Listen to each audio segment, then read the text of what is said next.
Saudações! Seja muito bem-vindo, seja muito bem-vinda ao canal Crônicas do Campo. O meu muitíssimo obrigado por você estar aqui assistindo mais um de nossos vídeos. E no vídeo de hoje nós vamos entender mais sobre o processo de fome no Brasil e a alta dos preços dos alimentos. E essas duas situações em correlação à nossa perca da capacidade de produzir nosso próprio alimento. Se esse assunto aí já interessa a você, eu peço que você deixe seu like e compartilhe essa mensagem para que mais e mais pessoas possam entender como funciona esse processo. Depois de nossa vinheta, vamos para o vídeo.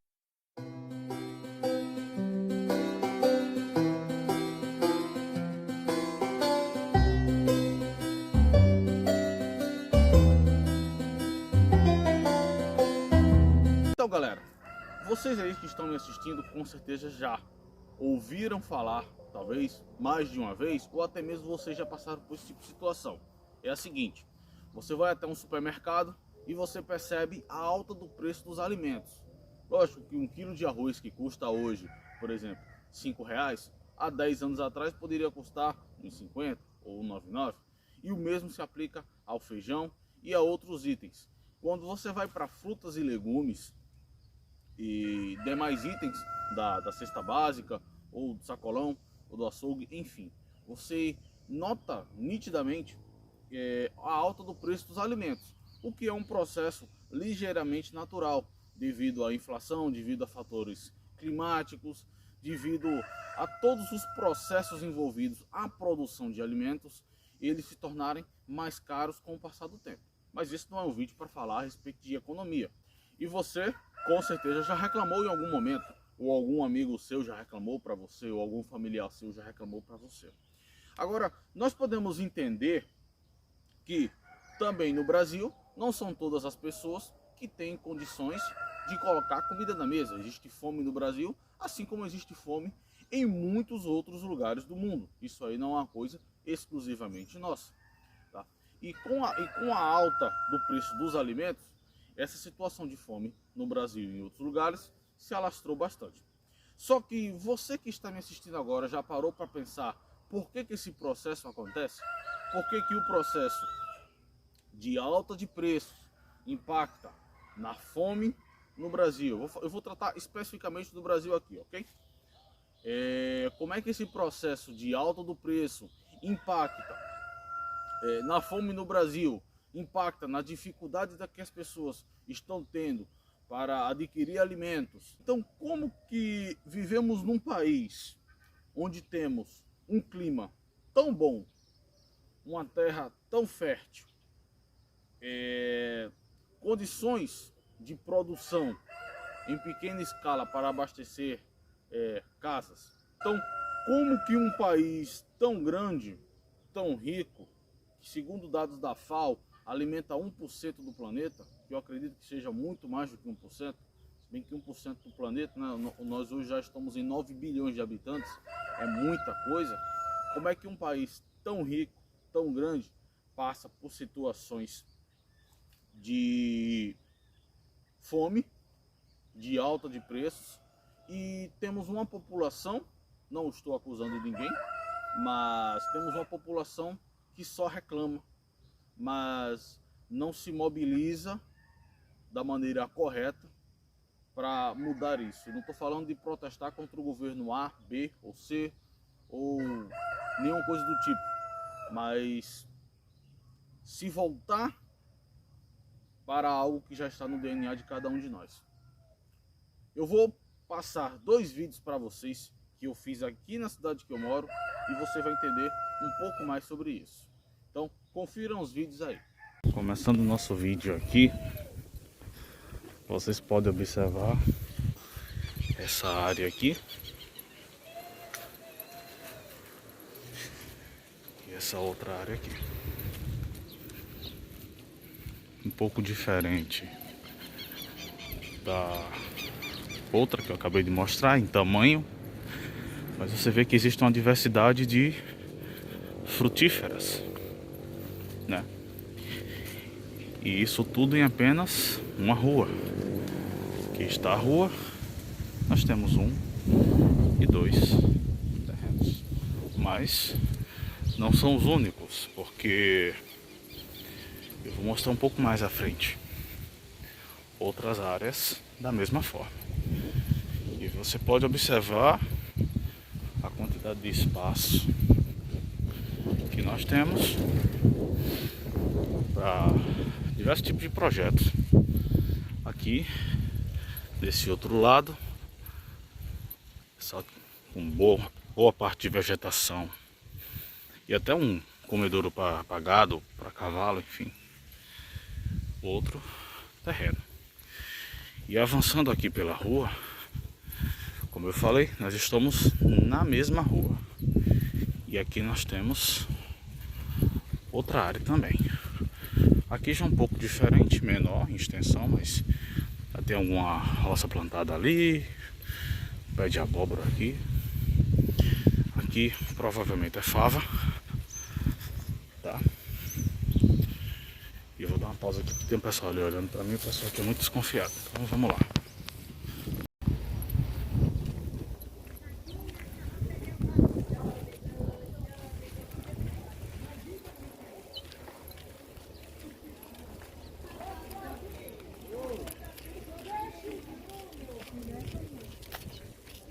Então, galera, como vocês podem ver nesses dois vídeos passados, eu quero deixar bem claro que eu não tenho absolutamente nada contra os donos desses terrenos, desses quintais. Até porque também eu não os conheço, mas vocês podem observar que em apenas uma rua nós temos essas áreas aí que poderiam ser áreas produtivas, poderiam ser áreas destinadas a cultivos. Eu não vou entrar aqui no mérito de, Tiago, mas a pessoa de repente não tem tempo. Tiago, de repente a pessoa não tem instrução bastante. Tiago, de repente a pessoa não tem a irrigação, o fertilizante, a semente. Eu não vou entrar nesse mérito aqui. Eu não vou entrar nesse mérito. Mas eu vou partir do princípio que Deus nos criou. Eu acredito na criação, né? Eu acredito que Deus nos criou. Se você acredita em evolução das espécies, tudo bem, eu respeito sua opinião. Mas eu acredito que Deus nos criou com essa capacidade de produzir o nosso próprio alimento. Entende? Com o passar do tempo e a modernidade foi chegando aqui, ali e lá, nós começamos a terceirizar as coisas. Então nós terceirizamos a educação dos nossos filhos, nós terceirizamos a nossa saúde, porque são coisas que podem vir a estar fora da nossa ossada. Nós terceirizamos a energia elétrica, nós terceirizamos a água, mas nós terceirizamos uma das coisas que são mais essenciais para nós. Eu garanto que eu, você, enfim, a gente consegue sobreviver sem escola. Estou dizendo que você tem que largar a escola, ou seu filho tem que largar a escola, enfim. Mas nós conseguimos sobreviver sem escola. Talvez a gente consiga sobreviver sem um posto de saúde, desde que a gente tenha saúde, não fique doente, enfim. Só que esse último item foi um pouco pesado, eu concordo. Mas vamos comparar. Você prefere sobreviver sem um posto de saúde ou sem um pão de cada dia? Eu prefiro ter o pão de cada dia. Eu prefiro ter o pão de cada dia. Então, nesse cenário, gente, acompanha meu raciocínio, que isso aqui é vitamina direto pro seu cérebro, viu? Como dizia meu velho amigo Rubens. Então, acompanha o raciocínio. Cada ser humano, ele é capaz de produzir seu próprio alimento. Então, se cada um de nós somos capazes de produzir nosso próprio alimento e entendemos que quando tenho muito de uma coisa no mercado, o preço cai, então nós poderíamos ser responsáveis por baixar o preço dos alimentos. Ou melhor dizendo, depender cada vez menos de feiras, de supermercados, de açougues, enfim. Porque tudo já nos foi dado. Eu acredito muito nisso. E eu já falei, inclusive, em outros vídeos do canal Crônicas do Campo, que você pode conferir aí, que se cada pessoa que tivesse quintal no Brasil, eu estou falando especificamente do Brasil, se fosse do mundo ia ser uma tremenda revolução, mas especificamente do Brasil, onde nós temos o clima, terras agricultáveis, etc, etc. Se você se voltar para outros países, até países de primeiro mundo, a realidade não é bem essa daí não. Então, se todas as pessoas que dispõem de um espaço, que dispõem de um pedaço de terra, produzisse legumes, produzisse ovos, seja de codorna, de pata ou de galinha, mais tradicional, hoje nós teríamos um país diferente.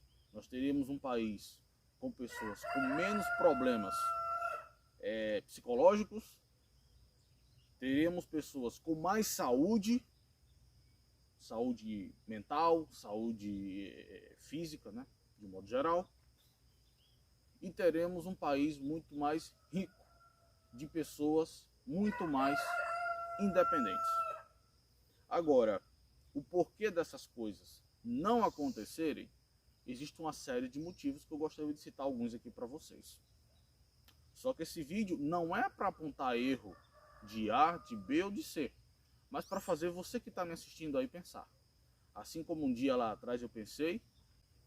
Mas enfim, na escola, tá? Desde que a criança está na escola, ela não é, eu vou usar essa palavra, mas não é bem essa palavra, me fugiu outra. Ela não é ensinada, ela não é doutrinada a isso. Existe sempre uma situação de ser independente. Eu me lembro que há muitos anos atrás, quando eu estava na escola, a escola fez um pequeno projeto, eu achei bem interessante, só que isso foi totalmente esquecido, extinto das escolas, que nós fizemos um jardim de plantas medicinais. Então, se eu moro numa casa e eu tenho ervas para fazer chá, eu dispenso o uso de farmácias, ou eu uso o menos possível, entende? Porque tudo já foi criado, como eu tinha falado anteriormente. Então as escolas, elas não ensinam isso às crianças. Elas não têm essa prática, por N motivos que eu não vou citar aqui. Quando você vai para dentro de outra instituição, que é a igreja também não ensina essa prática. E em casa, e a casa junto com a família, os pais, que é a terceira instituição. Quem já leu o livro Mais Esperto que o Diabo sabe muito bem do que eu estou falando. Os pais também não ensinam. Então a criança vai para a adolescência, da adolescência para a fase adulta, com a mentalidade que, se eu quero comer uma fruta, eu vou lá no sacolão do seu José. Se eu quero, se eu preciso de arroz, de carne, etc e tal, eu vou na vendinha da Dona Maria. E fim de papo. E não importa se o preço ele vai duplicar de um ano para o outro, eu tenho que comer, eu tenho que comprar, enfim. Então desse jeito é que as pessoas, pouco a pouco, elas foram ficando cada vez mais dependentes. E aí eu posso dizer que perderam a sua capacidade de produzir seu alimento. Sua capacidade de criar uma galinha, de plantar uma leguminosa, de cultivar verduras, enfim. Tá. E hoje nós estamos num marco ainda mais forte para essa dependência, porque as casas não possuem quintais. Essas casas de hoje em dia não possuem quintais. Você provavelmente que está me assistindo deve morar em apartamento. Apartamento é mais complicado ainda, né? Que são cada vez menores, enfim, o espaço é limitado. Mas saiba que a pessoa que me reinspirou, a primeira pessoa que me inspirou foi minha avó, há muitos anos atrás, né? Mas somente na fase adulta, a pessoa que me inspirou a começar a plantar em casa, ele começou a plantar num apartamento. Ele é um dos maiores youtubers do Brasil. Quem quiser pesquisar aí é Isaac Horta em Apartamento. Hoje em dia ele está num sítio, mas ele começou tudo no apartamento dele. Se as pessoas em algum momento elas se voltarem para como os seus ancestrais viviam, no tempo que não havia supermercado, cada um que produzia o seu, elas vão perceber que a saúde vai estar na mesa. Hoje em dia, as pessoas estão adoecendo por causa da comida que estão comendo. Então nós temos aí situações de hipertensão, situações de câncer, dentre outras e outras doenças, em grande escala se alastrando para a população brasileira. Por quê? Pelo excesso de sal, pelo excesso de conservantes. Para dar mais tempo de prateleira para alguns tipos de alimentos é colocado grande quantidade de conservantes e aromatizantes, corantes, estabilizantes e tantos esses. Eu tenho muita propriedade para falar sobre isso porque eu cursei nutrição. Eu entendo do assunto de comida. Então, a alimentação, quando você vai no supermercado, aquelas comidas, elas são artificiais, elas não são prontas para você. O que é pronto para você, e que você entenda muito bem, no termo simples, eu estou aqui ao lado de um pé de cajueiro, que está começando a brotar. Eu acabei de colher isso aqui. Isso aqui não tem ingredientes. Isso aqui é como Deus fez. Para quem acredita em Deus, de repente não acredita, ou acredita na evolução, evoluiu, não sei quem, eu acredito que isso aqui foi criado do jeito que ele é. Então aqui está cheio de vitamina C, está cheio de minerais que são importantes, que a planta tirou do solo, que é natural, mas aqui não tem ingredientes XYZ, não tem. Então aqui eu tenho duas situações. Eu posso comer a baga, que está cheio de vitamina C, que vai fazer bem para mim, que não tem contraindicações, e eu também posso comer a noz. Sim. A castanha, posso assar e processar e depois, mesmo assim não vai ter ingredientes, vai ser como a natureza fez. Isso aqui é apenas um exemplo. Nesse terreno aqui já teve feijão, milho, batata, inhame, macaxeira. O feijão que deu um show, você que me acompanha aí no Instagram, @crônicasdocampo, não esquece de me seguir lá, tá? Vai ver muito dos meus resultados aqui. Eu estou hoje num terreno que tem 170 metros de extensão. Mas com metade da metade disso eu conseguiria sim, sem sombra de dúvidas, prover alimento para mim e para minha família. Então, recapitulando mais uma vez, a fome no Brasil existe, sim. E ela vai continuar existindo? Sim. Mas ela começa na mentalidade das pessoas. Ela começa na mentalidade das pessoas que perderam a sua capacidade de produzir. Entende?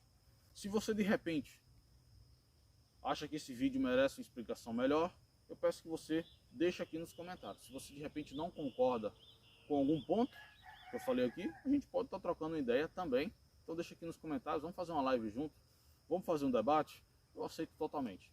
Demorou? Tem sugestão de vídeo?